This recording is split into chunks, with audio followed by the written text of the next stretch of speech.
ഹേ hello, ഇത് Andaman last day ആണ് guys. Last നമ്മൾ പോകുന്ന സ്ഥലമാണ് സെല്ലുലാർ ജയിൽ. നമ്മളിത് ട്രിപ്പിന്റെ ഫസ്റ്റ് നമ്മൾ പോകാൻ വെച്ചിരുന്ന പ്ലേസ് ആണ്. പക്ഷെ എന്തൊക്കെയോ കാരണങ്ങൾ കൊണ്ട് നമുക്ക് പോകാൻ വേണ്ടി പറ്റിയില്ല. അങ്ങനെ നമ്മൾ ഇത് ലാസ്റ്റിലോട്ട് മാറ്റി വെച്ചു. ഇതാണ് സെല്ലുലാർ ജയിലിന്റെ എൻട്രി ഭാഗം. നമ്മളെ മോഹൻലാലിന്റെ കലാപാനി സിനിമ യുടെ ജയിലാണിത്. ആ സിനിമ മൊത്തവും പറഞ്ഞിരിക്കുന്ന ഇതിനകത്ത് കഷ്ടപ്പെട്ട കുറേ മനുഷ്യരുടെ കഥയും ഇവിടെ നടന്ന കുറേ സ്റ്റോറീസും ആണ്. ഞാനത് കുഞ്ഞിലെ ഒരു 5-ലോ 6-ലോ പഠിച്ചപ്പോൾ കണ്ട മൂവിയാണ്. അതിനുശേഷം എനിക്ക് കാണാനുള്ള ധൈര്യം കിട്ടിയിട്ടില്ല. പക്ഷെ ആ ഒരു മൂവി എൻ്റെ മനസ്സിൽ നിന്നും പോയിട്ടില്ല. അത്രയ്ക്കും ഹാർട്ട് ടച്ച് ചെയ്ത് ഇമോഷണലി ഞാൻ ഭയങ്കരത്ത് ആ ഒരു കുട്ടിക്കാലത്തെ എൻ്റെ മനസ്സിൽ കയറിയ സിനിമയാണ്. ഇതിലെ പാട്ടുകൾ ഇപ്പോഴും ഈ പാട്ടുകൾ കേൾക്കുമ്പം എത്ര ട്രെൻഡിങ് സോങ് വന്നാലും ഈ ഒരു പാട്ടൊക്കെ ഇപ്പോഴും ആ ഒരു വൈബ് ആ പാട്ടിനുണ്ട്. അപ്പൊ ഇതൊക്കെയാണ് ആ ജയില്. ഈ ജയിലിന്റെ അകം ഞാൻ ഇങ്ങനെ കയറി നോക്കുന്നുണ്ട്. പക്ഷെ എന്റെ മനസ്സിൽ ഓരോന്ന് ആ സീൻ, ഓരോ മൂവിയുടെ സീൻ ഇങ്ങനെ വന്നുകൊണ്ടിരിക്കുന്നു. ആ മൂവിയിലെ പല പല സീൻസ് ഇങ്ങനെ മാറി മാറി വന്നുകൊണ്ടിരിപ്പുണ്ട്.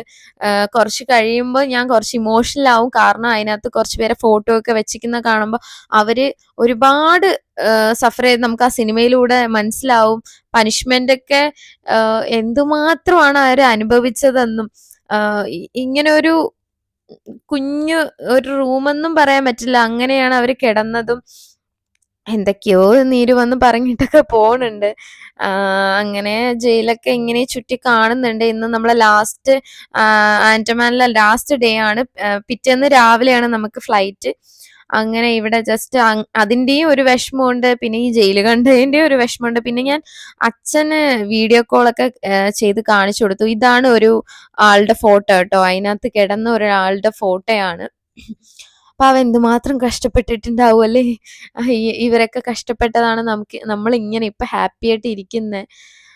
അപ്പം ഈ ജയിലിന്റെ ഒരു വ്യൂ എന്ന് പറഞ്ഞാൽ മുകളിൽ നോക്കുമ്പോ ഇങ്ങനെയാണ് ജയിലിന്റെ ഒരു വ്യൂ വരുന്നത്. അങ്ങനെ നമ്മൾ ഇതൊക്കെ കണ്ട് നമ്മൾ നടന്ന് പുറത്തോട്ട് ഇറങ്ങുകയാണ്. പുറത്തോട്ട് ഇറങ്ങി നല്ല ടയേർഡ് ആയിട്ടുണ്ട്. ഇത് എന്തെന്നാ ഇതിന് വോയിസ് കൊടുക്കല്, ഇതിനെ കുറിച്ച് പറഞ്ഞ നീ അവിടെ വായിച്ചതെല്ലാം പറഞ്ഞ പഠിച്ചതെല്ലാം ഓർമ്മയില്ല. പഠിച്ചതെല്ലാം പറയടി. നീ അവിടെ നിനക്ക് ഇവിടെ നിന്ന് എന്താണ് മനസ്സിലായത്? ഈ ജയിലിൽ കിടന്ന ആരൊക്കെയാണ് ചിന്നു? എന്നാലും നിന്റെ ഒരു ഊഹാപോഹം വെച്ച് പറ. മമ്മി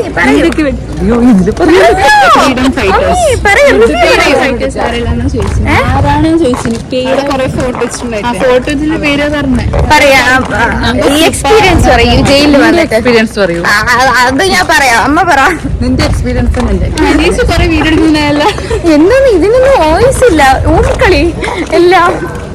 അമ്മ പറ ഈ ജയിലിൽ ആരൊക്കെയാണ് മനസ്സിലായില്ല എനിക്കും. അമ്മ പറ ഈ ജയിലിൽ ആരൊക്കെയാണ് കിടന്നേ? ഗായ്സ്, അച്ഛൻ എന്തായിരുന്നു? കണ്ട അച്ഛനെ നാളം കെടുത്തും. മര്യാദ പറ, ജയിലിൽ എന്തൊക്കെയുണ്ട് പറ. ജയിൽപ്പള്ളി ശരിയല്ലേ? ഹസ്ബൻഡ് പോലീസും അച്ഛൻ ജയിൽ വാർഡനുമായിട്ട് ഒന്നും അറിയില്ല ജയിലിനെ കുറിച്ച്. ജയിലിൽ കൊറേ റോസാപ്പൂ പറിക്കാൻ പോകുന്നു. ശരി, റോസാപ്പൂ പറിക്കാനാ ജയിലിൽ പോണേ? ഗൈസ്, ഇവിടെ കുറെ ആൾക്കാരെ, പാവപ്പെട്ട ആൾക്കാരെ ബ്രിട്ടീഷുകാര് പിടിച്ചുകൊണ്ട് വന്ന് ഈ ജയിലിലിട്ട് അവിടെ എഴുതിക്കാനല്ലേ, ജയിലിലിട്ട് അവർക്ക് പണിഷ്മെന്റ് അവരെ കൊണ്ട് എന്തെങ്കിലും ചെയ്യിപ്പിക്കും, പണിഷ്മെന്റ് കൊടുക്കും. മീൻസ് ആ ചെയ്യുന്ന കാര്യം ഭയങ്കര ഡിഫിക്കൽട്ട് ആയിട്ടുള്ള കാര്യമാണ്. അപ്പം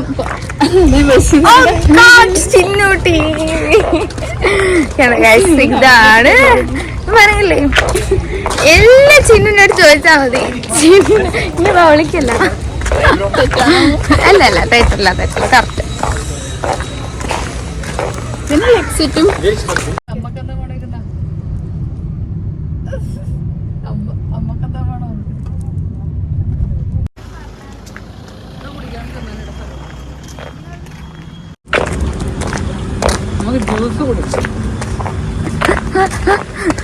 ഇതേതാ കൊറിയൻ ചേച്ചി? കുളിക്കാൻ പോവാണ്, കുളിക്കാൻ പോവാണ്. അങ്ങനെ ഇത് ലാസ്റ്റ് ഡേയും കൂടെ ആയതുകൊണ്ട് ഒരു സൺസെറ്റും കൂടെ കാണാമെന്ന് വിചാരിച്ചിട്ട് നമ്മളൊരു ബ്യൂട്ടിഫുൾ ആയിട്ടുള്ള ഒരു സൺസെറ്റ് കാണാൻ വേണ്ടി വന്നു. അവിടുത്തെ വ്യൂ ഇതാണ്, ഒരു രക്ഷയില്ല ഗൈസ്. എന്ത് ഭംഗിയാല്, വേറെ ഒന്നും നമുക്ക് എടുക്കാൻ വേണ്ടി പറ്റില്ല. കാരണം ഫോണൊക്കെ മാറ്റി വെച്ചിട്ട് ഭയങ്കര കാമായിട്ട് നമ്മളെല്ലാരും പീസ്ഫുൾ ആയിട്ട് ഇരിക്കുകയായിരുന്നു. പിന്നെ നമ്മൾ അവിടുന്ന് ഒരു 1 hour ട്രാവൽ ഉണ്ടായിരുന്നു. അത് കഴിഞ്ഞ് ഇതാ റൂം എത്തി, ഫുഡൊക്കെ കഴിച്ച് ഭയങ്കര ടയേർഡാണ്. ഞാൻ ഇന്ന് ഒറ്റയ്ക്കാണ് സ്റ്റേ. കാരണം എനിക്ക് എന്റേതായിട്ടുള്ള ഒരു സ്പേസ് എനിക്ക് ഭയങ്കര ഇഷ്ടമാണ്. അതിപ്പോ വീട്ടിലായാലും ഞാൻ ഏറ്റവും കൂടുതൽ സ്പെൻഡ് ചെയ്യുന്നത് എന്റെ റൂമിലാണ്. എനിക്ക് ഒറ്റയ്ക്ക് ഒരു റൂം കിട്ടിയാൽ ഞാൻ അത്ര ഹാപ്പിയാണ്. പക്ഷെ അവരും ഉണ്ടെങ്കിൽ എനിക്ക് ഹാപ്പി ആണെങ്കിൽ ഇത് കുറച്ചുകൂടെ എനിക്ക് ഹാപ്പിയാണ്. ഞാൻ ഇത്രയും ഡേ ചിന്നുവിന്റെ കൂടെയായിരുന്നു നിൽക്കുന്നത്. നീരു ഉണ്ടായിരുന്നു, കൂടുതൽ ഞാൻ ചിന്നുവിന്റെ കൂടെയാണ്. കാരണം നീരുവിന് നേരത്തെ ഉറങ്ങണം, പിന്നെ സൗണ്ട് നമുക്ക് പറ്റത്തില്ല. പക്ഷെ എനിക്കും ചിന്നുവിനും സൗണ്ട് ഉണ്ടാക്കാതിരിക്കാനും പറ്റത്തില്ല. അങ്ങനെ ചിന്നുവിന്റെ കൂടെ ആയിരുന്നു ഞാൻ 2 ദിവസം. ഒരു ദിവസം നമ്മൾ എല്ലാരും ഒരുമിച്ചായിരുന്നു. അങ്ങനെ ഈ ഡേ ഞാൻ വിചാരിച്ചു, ഞാൻ അവരുടെ അടുത്ത് പറഞ്ഞു ഞാൻ നിന്നോളാം, ഒറ്റയ്ക്ക് നിന്നോളാം എന്നൊക്കെ പറഞ്ഞിട്ട് ഞാൻ ഇവിടെ വന്നതാണ്. സീരിയസ്ലി ഗായ്സ്, ഞാൻ അവിടെ ആൻഡമാൻ പോയിട്ട് ഏറ്റവും അറ്റാച്ച്ഡ് ആയ ഈ റൂമിന്റെ അടുത്തും ഏറ്റവും ഞാൻ മിസ് ചെയ്യുന്നത് ഈ റൂമുമാണ്. കാരണം ഞാൻ അത്രയ്ക്കും എൻജോയ് ചെയ്തെന്ന് വേണം പറയാൻ. ഞാൻ എന്റേതായിട്ടുള്ള ഒരു സ്പേസ് എന്ന് പറഞ്ഞാൽ അതെനിക്ക് ഭയങ്കര ഹാപ്പിയാണ്. കാരണം ഈ ഒരു വ്യൂ തന്നെ നോക്കുക, ആ കർട്ടൻ മാറ്റിയ കടലാണ് ഗൈസ്, കടൽ. ഓ മൈ ഗോഡ്, ഞാൻ ഉറങ്ങാൻ നല്ല ലേറ്റ് ആയി. കാരണം ഞാൻ ഈ വ്യൂ ഒക്കെ നോക്കി എനിക്കിഷ്ടമുള്ള പാട്ടൊക്കെ കേട്ട് ഡാൻസ് ഒക്കെ കളിച്ച് ഞാൻ പിന്നെ എത്ര മണിക്കൂർ കുളിച്ചെന്ന് എനിക്ക് ഇപ്പോഴും അറിയില്ല. ഫുൾ ഞാൻ കുളിയായിരുന്നു അവിടെ പോയി. ആ വാഷ്റൂമിൽ ഞാൻ കാണിച്ചു തരാം. ഇതാണ് ആ റൂം. അത് കഴിഞ്ഞിട്ട് കുറച്ചുകൂടെ നടന്ന് ആ ഒരു മിറർ മാറ്റുമ്പോ വാഷ്റൂം. ഈ വാഷ്റൂമിലാണ് ഞാൻ ഈ റൂമിൽ ഏറ്റവും ടൈം സ്പെൻഡ് ചെയ്തത്. കാരണം ഞാൻ കുളിക്കാൻ എന്തുമാത്രം ടൈം എടുത്തെന്ന് എനിക്കറിയില്ല. അവിടെ കിടന്ന് ഞാൻ ഉറങ്ങി വരെ പോയി. അപ്പൊ ഇതൊക്കെയാണ് ഇവിടുത്തെ വാഷ്റൂം. പിന്നെ ഈ ഒരു കർട്ടൻ മാറ്റുമ്പോൾ അപ്പുറത്തെ ആ ഒരു കടൽ വ്യൂവും കാണാൻ വേണ്ടി പറ്റും. ഇതൊക്കെയുള്ളപ്പോ ഞാൻ എങ്ങനെ ഗൈസ് ഈ വാഷ്റൂമിൽ ഇറങ്ങുക? അങ്ങനെ ഞാൻ ഇവിടെ നിന്ന് ഇറങ്ങി. ഇതായത് ഒരു മിറർ, കുറെ മിററൊക്കെ ഉണ്ട് ഇട്ടാ ഇവിടെ. പിന്നെ എനിക്ക് റൂം ആലോചിക്കുമ്പോ ഇപ്പോഴും സങ്കടം വരുന്നു, ഇങ്ങനെ ഒരു റൂം എനിക്ക് ഇവിടെ ഉണ്ടായിരുന്നെങ്കിൽ. അങ്ങനെ ഞാൻ എന്തൊക്കെയോ ചെയ്യുന്നു. ഉറങ്ങണം, നല്ല ടയേർഡുമാണ്. ഓക്കെ, എന്തൊക്കെയോ കാണിക്കുന്നുണ്ട്. ഇതാണ് നൈറ്റ് വ്യൂ. പിന്നെ വേറെ ഒന്നും എടുക്കാൻ പറ്റില്ല ഗൈസ്, ഇതാണ്, ഒന്നും കംപ്ലീറ്റ് ആക്കത്തില്ല. പിന്നെ പിറ്റേന്ന് എല്ലാം കൂടെ വാരി എടുത്താണ് നമ്മൾ ഓടിയത്. കാരണം ലേറ്റായി, ടൈമായി. അങ്ങനെ എയർപോർട്ട് എത്തി. നല്ല വിഷമമുണ്ട് എല്ലാവരും മുഖത്തും. ഇതിലെല്ലാം കേൾക്കൂട്ടാ ഗൈസ്. നമ്മൾ റിട്ടേൺ ആയില്ലേ? നമ്മളിവിടെ എയർപോർട്ടിൽ വന്നിട്ടാണ് പർച്ചേസ് സ്റ്റാർട്ട് ചെയ്തത്. അങ്ങനെ എയർപോർട്ടിൽ നിന്ന് കുറച്ച് സാധനങ്ങളൊക്കെ വാങ്ങി നമ്മൾ ഫ്ലൈറ്റ് കയറാൻ വേണ്ടി പോവാണ്.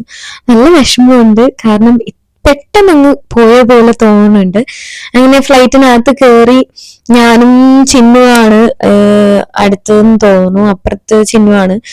അങ്ങനെ ഫ്ലൈറ്റിൽ കയറി ഞാൻ ഉറങ്ങിയിട്ടൊന്നുമില്ല കേട്ടോ.